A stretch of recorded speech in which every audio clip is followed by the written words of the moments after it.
Sepse logjika, zotëri ministër, logjika e legislatorit ka qenë që akti normativ ka diçka realisht nevojë dhe të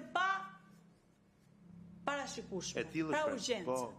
I tillë nuk është një koncert. I tillë nuk është një koncert, zotë ministër. Këtë doja u thoja në përgjigje të Po atyre do ta që më thuash tani në përgjigje dhe ndaj është vënë që akti normativ jepen parat me njëherë, sepse është tragjedia, sepse është emergjenca, sepse është jeta, dhe sigurisht nuk mendon njeri se si do t'i marrë lekët mbrapsht kur ka fond emergjence, kurse në rastin tuaj, në rast se parlamenti do ta lexojë mirë kushtetutën dhe do të votojë që jo, mos t'jepet, si do t'i merrni ju lekët mbrapsht. Nuk jemi në këto kushte. Nuk i merrni dot me lekët mbrapsht, sepse i keni dhënë. Pas jeni në këto Jo, kushte që parlamenti voton kundër.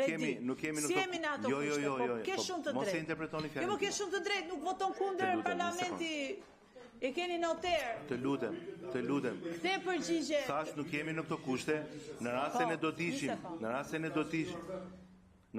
të ishim në kushtet që do të kishim sot përpara nesh një fakt që për një arsye ose për një tjetër eventi datës 11 mundet, po themi për një arsye ose për një tjetër, nuk do të ishte realizuar, mund të ishim në kushtet e këtij debati tani.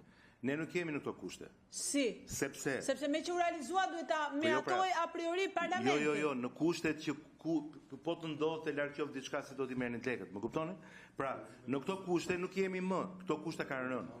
Në qoftë se ne do ishim përpara një fakti. Nëse parlamenti i Shqipërisë nuk ta meraton aktin normativ. Ju tha tjetër gjë. Nëse ndodhte diçka, si do t'i merrje lekët mbrapsht? Jo, pra nëse ndodhte diçka që nuk bëhej event. Nëse ndodh sot, nëse të ejten parlamenti ndërgjegjësohet, kupton që shkelet neni 101 i kushtetutë. Po nuk është pyetje, pra sepse ju keni dalë për te asaj që parashikon kushtetuta dhe ligji, dhe jemi në një situatë absurde që nuk ka nëse parlamenti voton kundër, pra nuk ekziston ky opsion.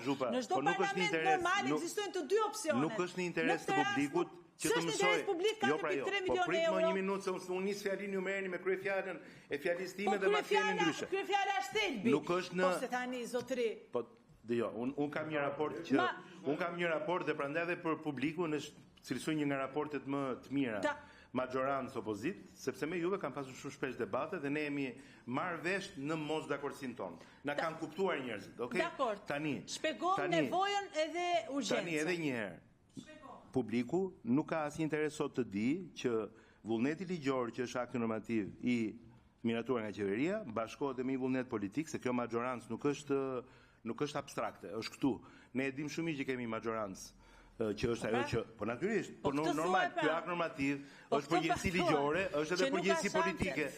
Tani publiku nuk ka nevojë të mësojë mbi si funksionon majoranca, Partia Socialiste, vota e tjerë. Po nuk është kjo ideja. Absolutisht. Jo, nuk është kjo ideja. Ajo që ju ngritët është që